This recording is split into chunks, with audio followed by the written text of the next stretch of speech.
Rewind because I'm a fucking mess. This is not a good. And wait. Hello, and welcome back to another episode and another week of Murder's a Drag with me, Aura Van Dank. I think you guys know the drill now with my hat and my hair and my hiding my not having eyebrows to trick you into watching this. And then 5 seconds in, I reveal that I don't have any eyebrows and you're stuck with me. You're actually not, so please don't stop listening because it's gonna get good, I promise. I've had one of the craziest weeks ever this week. I sent in a little application online for a wild TV game show that I was just like, yeah, let's see what happens. And then I got a call back, and then I got another call back, and then another one. So I'm super excited, and I hope that actually works out. And if it does, it'll be one of the most wildest things that I've ever done in my entire life. And that was a really exciting thing to happen this week. I had like 3 different calls. It was super exciting, and I was like, oh my goodness. It was great. I gave them a good old 2 in the Aura Van Dank and 2 in the Aura Van Dink. 1 Aura Van Dank, 2 in the Aura Van Dink. How does that work? Anyway, I did that for them, and they loved it. They loved me, and I'm hoping for the best. Additionally, I was then offered an impromptu pop-up number where I was doing the interview at this bar, and my wig fell off for my impromptu debut performance, so that was great. But I was still graciously accepted with open arms because even God has lost a wig or two. To quote Babs Money. It was crazy to be back out in the world. The bar did really good with COVID safety precautions. They reminded everybody to keep their masks on. They reminded everybody that if they get near me to back the fuck up, basically. Don't get close to me. Not right now. No hugs right now. It was a great time though. Everybody there was nice. I had a lot of anxiety about making new friends because that's who I am as a person. But it was much better. It always is. It's not as bad as you think it's going to be. And then you just go make some friends and you be yourself and they like you. I should have listened to all the cartoons that I watched as a child, but I didn't take any advice like that. I also finally got another vaccine appointment for Sunday because I was turned away on Wednesday because I didn't have proof of residence, which apparently I don't need. I didn't read anywhere that I needed that, just an ID. I don't know why you would need proof of residency as if I was going to drive across the country to get a vaccine here, when I'm eligible here, but I'm more eligible in North Carolina, where I was already coming from. So I'm not. It's McFricking bullshit is what it is, and it's very frustrating to go and like wait in line at a vaccine clinic, which was already really scary because I'm like, oh my god, people, vaccines, COVID, and then have them be like, oh no, you don't have this piece of paper that we never told you that you needed and that you don't actually need, but who are you to argue with me because I'm the one with the vaccine? So fuck that. It's bullshit. But at least I have mine for Sunday at a nice CVS where I know they will treat me with care because that's CVS for you. To add even more wildness to my week, apparently Khloe Kardashian produced a true crime documentary style, I'll call it, series on Hulu called Twisted Love. You can probably tell what it's about from that. It's like killer couples kind of deal, love driving people to murder. As I was sitting there shook, scrolling through Khloe's show, which I'll call it, she doesn't show up on the show at all. She's just a producer, apparently. I saw the names Harvey and Sandra Ketchum, which have been on a list of mine for a while. I knew that there was something to do with they were in a relationship, young lesbian girls from the country, a sort of patricide, I think it was. Somebody killed somebody's parents. But it was vague memories until I saw this episode. And it all came rushing back to me, and it is a wild story, and I can't believe I haven't, gone through with telling this yet. And as I was researching, I found that my friend CJ over at Beyond the Rainbow podcast had covered this case actually, and she did a fantastic job on that over there at Beyond the Rainbow, and you guys definitely should check out her podcast. So yeah, strangely enough, this week I have Khloe Kardashian to thank for sparking my passion for this case again. So thank you, Khloe. Sandra Ketchum was born April 19th, 1988. Sandy was a wide-eyed, happy baby from the beginning. She was giggly, didn't cry very much. She was, by the accounts on Khloe's documentary, very manageable as a baby. But unfortunately, that didn't mean that her mother was doing so.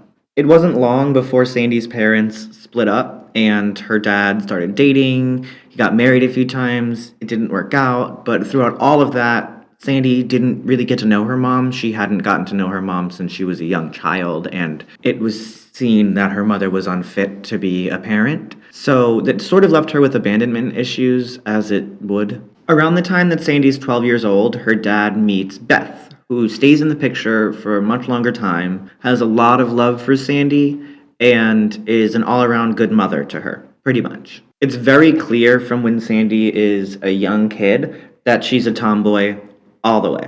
She never takes to the feminine stuff that's given to her, and she shows an affinity for the masculine stuff. So they let her dress the way she wants to and express herself the way that they know she's comfortable doing. Sandy was definitely a rebel, and all of her friends said that she resented authority from a very young age. It didn't take her long to be like, fuck your rules, I am not following them. And that sort of led to, when the cliques form in middle school, her being left out of a lot of them and only really accepted by the bad kid crowd. And having grown apart from her older group of friends, she was really blown away when she met Harvey. Holly is charming and nice, and they are in 8th grade and outcasts, so they are a shoo-in for each other. To explain Holly's upbringing, I kind of have to go back a few generations because there's a bit of a cycle of abuse in the family. In the late 1960s, Carl and Sarah Collier are newlyweds that learn they are not able to have children. So they adopt 2 toddlers, Kevin and Carla. Immediately, the kids feel like outcasts because they're told, unless they follow the very strict rules of their mother, basically, Sarah, that they are disappointments. Their new daughter, Carla, happens to be a wild child at heart, and a very stubborn one at that, so she's kind of always told that she's a disappointment and called very mean names by her own mother. Mind you, all under the guise of disappointing God. You have that going for you. There's no arguing that, because if somebody believes that hard, you can't really change their mind.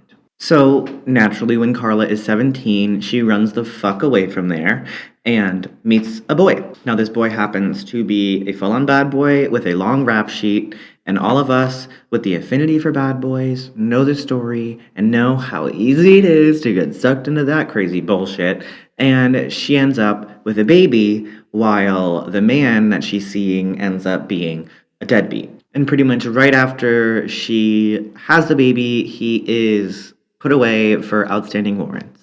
That's not exactly the end of their relationship, but that's pretty much the end of any hope that Holly had at being raised by those 2 people. Carla was very wild. She was bouncing around with baby Holly, providing no stability. And in 2002, when Holly was younger than 10 years old, what's the math on that? I'm not sure. Maybe she was older than 10 years old. Terrible at math. Her mother was a drinker and a partier, and her and Holly got into a scuffle that ended with her choking Holly and screaming that she disgusts her. And Holly ran out of the room yelling, quote, "Mama tried to choke me, Mama tried to kill me." And thankfully, CPS is called immediately, and Holly is placed permanently with her grandparents, Sarah Collier and Carl Collier. And the problem with that, obviously, is that Sarah is the one who raised Carla, and Carla ended up the way she ended up, so it's just a terrible cycle of abuse, like I said. So by the time Holly gets to middle school, she has already been through the ringer, and claims at the time wholeheartedly that she's not a lesbian, even said that at that time lesbians disgusted her more than anything else, which is sad because she was getting that directly from her grandparents. And she sees Holly at school one day walking to the bus,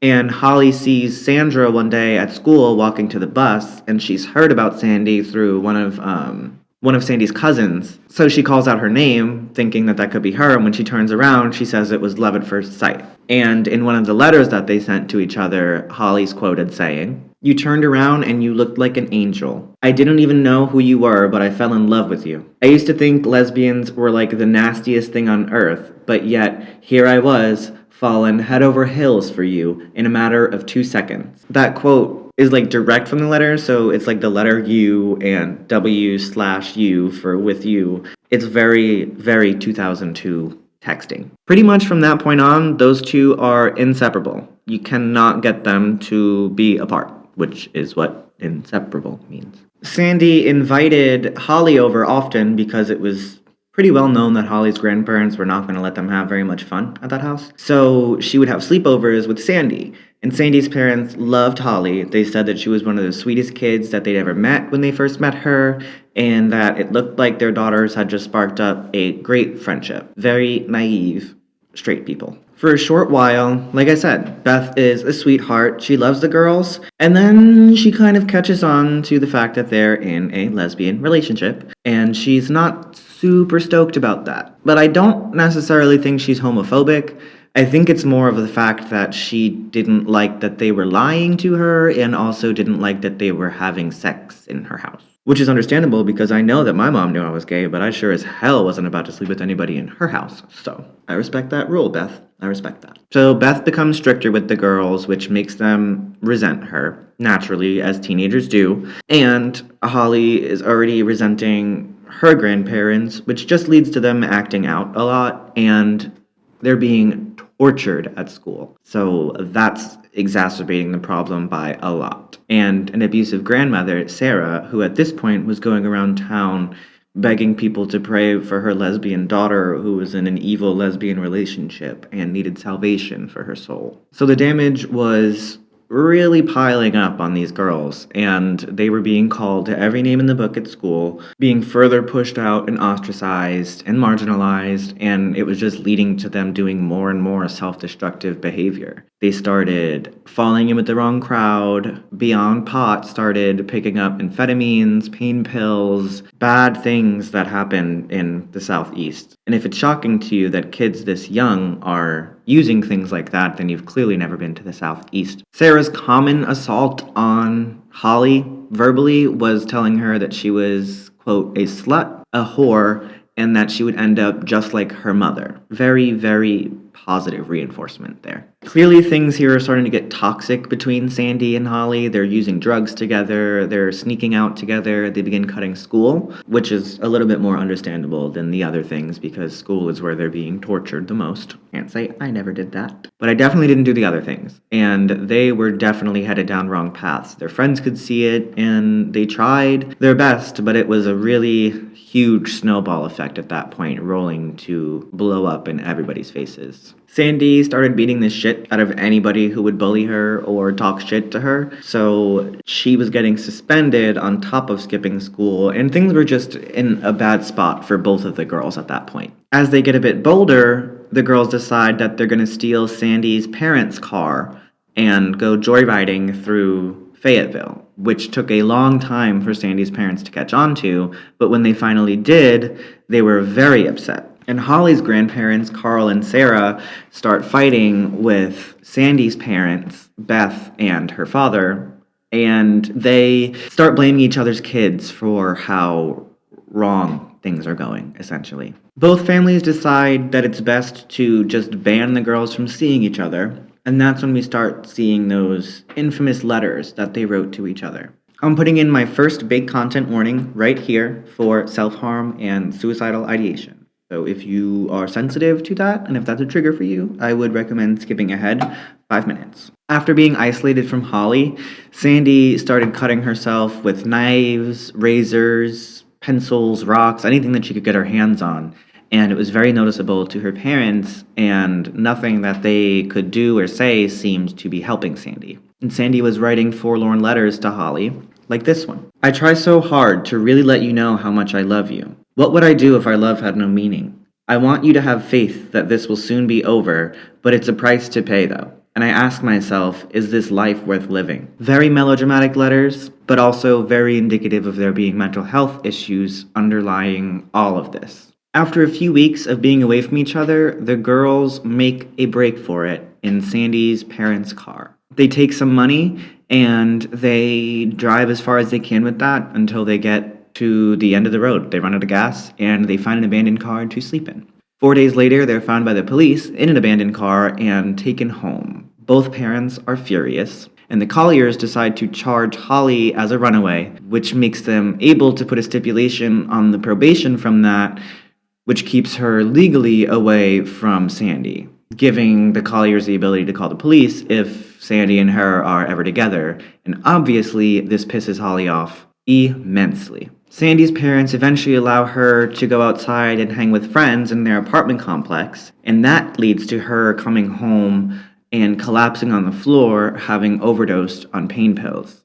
And after the episode with her hurting herself, and now this, they took her to therapy, and the therapist said that the problem might be that she's never seen her mom, or at least hasn't seen her in a long time, which in my opinion is terrible advice. So they send her to go live with her mother, at Sandy's therapist's advice, and that turns out to be a huge mistake. Sandy's mom lets her do whatever she wants to, and even starts taking Sandy to see Holly, even though that was the one rule she was given from Sandy's dad. Do not let them see each other. This mom was not good. On the evening of August 1st, 2004, Sandy sneaks over to Holly's house after her grandparents go to bed, and she's got a 50 bag of weed laced with crack and cigarettes and music, and she is ready to party the night away. Holly and Sandy are having sex, listening to music, doing the drugs that they brought, and smoking cigarettes, trying to be quiet and not get caught by Holly's grandparents. Eventually, they run out of pot, and Sandy announces that she wants more, and Holly reminds her that they don't have any way of communicating with the dealers in the town. So Sandy suggests that they steal, and according to their testimonies, their conversation goes like this. Sandy suggests we should take their truck, referring to the Collier's blue Chevy Silverado. Holly replies, we'd have to kill them to do that. And Sandy suggests we should just hit them with the lamp, pointing to a seashell lamp that Holly had in her room. Holly suggests that that might just make them pass out, and that's when Sandy said, go get a knife. Holly does just that.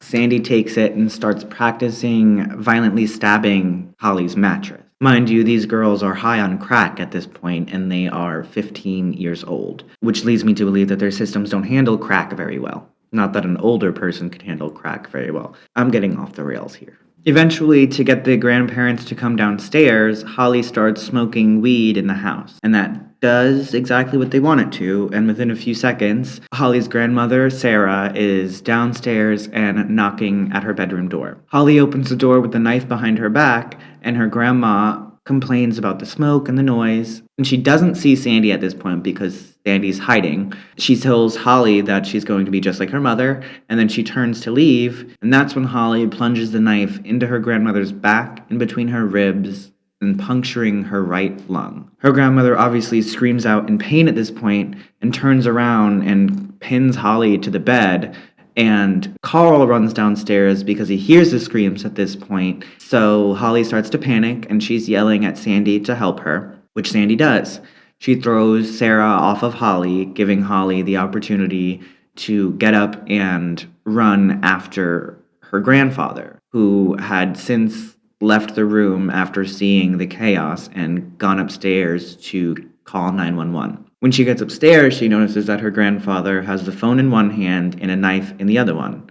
So Holly lunges at him, takes the knife, and starts going crazy on her grandfather. She loses her mind and stabs him. She describes the blood from her grandfather hitting her like somebody pouring a bucket of hot water on her. The audio's insane. If you don't like it, again, skip ahead. But I needed to add just a small clip. So listen to this wild confession. I grabbed the knife and I thought he was going to stab me.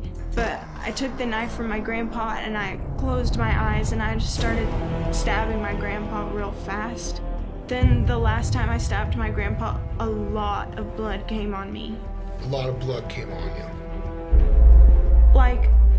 Like somebody just poured a big old bucket of hot water on me. It's fucking crazy. It's insane. You can tell that these girls were clearly, literally out of their minds. It's a little hard to tell, but I assume that Sandy is the one who murders Sarah. It's a little blurry. It's hard to tell because the timeline that I'm understanding is that Holly was upstairs at that point, but it could also be that Holly came back downstairs to finish her grandmother, basically. And at that point, she takes money, grabs the car keys, puts a bunch of jewelry into a bag, and her and Sandy head to the truck. In their confessions, the girls talk about how they were so slick with blood that they couldn't get the car started and had to actually hold each other's hands to be able to even drive the truck. So covered in blood and chain-smoking Newports, Holly and Sandy head to Sandy's friend's house. And when they get there, the friend is obviously questioning why they're covered in blood, and Sandy tells her that they got jumped and that they needed a towel. And while they're cleaning themselves off, the friend notices that Holly has written on her arm the words, "Kill, keys, money, jewelry." I guess they were so fucked up on drugs that they couldn't get their plan of killing their grandparents and stealing the car straight, so she had to write it down on her arm, which shows you just how young and naive and out of their minds these girls were at that point. That is fucking crazy. The friend then asks what really happened, and that's when Holly holds up the knife still covered in blood and says, "We killed my grandparent." The friend is super freaked out and is just like, "Okay, you guys go do what you gotta do," and she runs inside and calls 911. That's a good friend. The frantic call leads police to the grandparents' home on Plantation Drive in Fayetteville, Georgia, where they find the house covered in blood. It is all over the walls. There are literal pools of it on the floor, in the kitchen, in her bedroom, at the bottom of the stairs where her grandmother was. It's covering cabinets, doorknobs, windows. The blood is just everywhere. It almost looks like the girls were just playing in it. Every cop there says it was the most gruesome crime scene they'd ever seen. And this time, I believe them. Sarah is found with a hole, basically, where her heart was, and stab wounds covering the rest of her body. And Carl is found just absolutely covered in stab wounds, most of them centered right on his face. The killing wound being one severing his artery here, and I guess that was the wound that Holly was referring to when she said blood spilled on her like a bucket of hot water. Detectives didn't have to work very hard to figure out where the girls were going, because there was pictures plastered to Holly's vanity mirror of her and Sandy and her and her grandparents at the beach at Tybee Island in Georgia. So police had a hunch that that's where they were going, and they were very correct about that. The girls drove the car to empty, basically, with what money they were able to take, and ended up at Tybee Island, parking the car basically right on the ocean on E. And they see a boy walking by who looks around their age, so they ask to bum a cigarette from him and start shooting the shit with him, telling him that they're runaways, that they didn't kill anybody, and that they didn't have a place to crash for the night. So he's thinking, what the hell? I'm at the beach, having some fun. Sure, you can crash on the floor. Having found those pictures, police had already sent a shit ton of police and detectives and everybody else down to Tybee Island and notified everyone to be looking for those girls. So there was literally law enforcement in the street hunting for Holly and Sandy. The next morning, the boy who invited the girls to stay with him is actually out on his balcony at this little vacation rental when he sees cops walking around with guns hunting, and asks what the hell is going on. And the cops tell him that they're looking for two girls about his age. Has he seen them? And he's like, oh shit, yeah, they're in here. The cops run inside and arrest both Holly and Sandy, and allegedly Holly went for her knife in her pocket when the detective arrested her, and he says that he had like a really dramatic catchphrase line that he said at that point, so I don't really believe that story. I think he just wanted to sound really cool, which, like, go for it, dude. Whatever. You did a good job. Like I said, the girls both confess. Sandy actually ends up testifying against Holly because Holly was the person who kind of suggested killing her grandparents, and definitely was the person who wanted to kill them more, and was the person who actually did the stabbing. So she got in a lot of trouble. Both girls are sentenced to multiple life sentences in separate prisons, hundreds of miles away from each other. They promise to wait as long as it'll take to be together in the end when they get out of prison, if they ever get out of prison, which both of them will be up for parole in 2024, but as of today, they're both still in prison. Sandy actually has a few dating profiles, and she's trying to get back out there, which tells me that maybe she's working on getting out. And Holly has been transferred a few times for court hearings and things, so I'm not sure what's going on with her, but that did supply us with some up-to-date pictures of them. Sandy's stepmom says, though, ironically, that Holly and Sandy don't talk anymore, and that Sandy specifically doesn't talk about Holly anymore. So I do not think that they're going to wait for each other as long as it'll take. I don't think that's happening anymore. But in most of Holly's mugshots, she is smiling and looking very happy, besides the ones where she's arrested or in the bulletproof vest at trial because so many people threatened to kill her. She looks like she feels free, finally, from an abusive situation. And this whole story is just very fucked up. Obviously, murder is like 10 times out of 10 never the answer. But it's hard not to feel some sort of pity for Holly because of all the shit that she went through, all the shit that her mom was put through. It's sort of like a ticking time bomb that everybody should have seen coming, at least. And that's the story of Holly Harvey and Sandra Ketchum. It is a fucking roller coaster ride. The episode of Twisted Lovers, or whatever I said it was called in the beginning, really made me feel bad for Sandy's friends and Holly's friends, but they were just not interviewed as often. But Sandy's friend specifically showed a picture at the end of Sandy before she had gotten into the drugs and the crime and the self-destructive behavior, and after. And unfortunately, that friend blames Holly, but, you know, when it's a loved one in the situation, it's hard not to, but everybody is an individual at the end of the day. But you can see the huge transformation, and it is very sad and heartbreaking, and you can tell that this girl, Sandy's friend, has seen it a lot with other friends from school. I know I have, even from my school in North Carolina. Heartbreaking. And as always, on that depressing note, it's time to transform this to a woman.